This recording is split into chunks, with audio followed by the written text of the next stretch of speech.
Hi అండి. ఈరోజు మన కిచెన్లో వచ్చేసి ఆలూ దమ్ బిర్యానీ అయితే ప్రిపేర్ చేశానన్నమాట. టేస్ట్ అయితే చాలా బాగుంది. తప్పకుండా మీరు కూడా ట్రై చేయండి.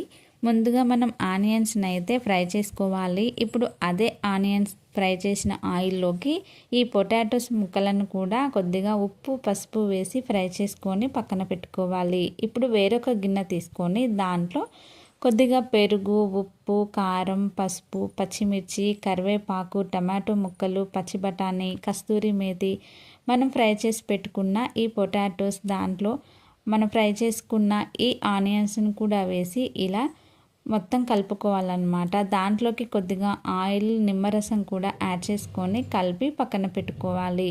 ఈలోపు వేరొక స్టవ్ పైన రైస్ని అయితే ఒక 70% బాయిల్ అయిన తర్వాత మనం కలిపి పెట్టుకున్న ఈ పొటాటో గ్రేవీలోకి రైస్ని అయితే ఇలా వాయిల్గా వేసి కొద్దిగా నెయ్యి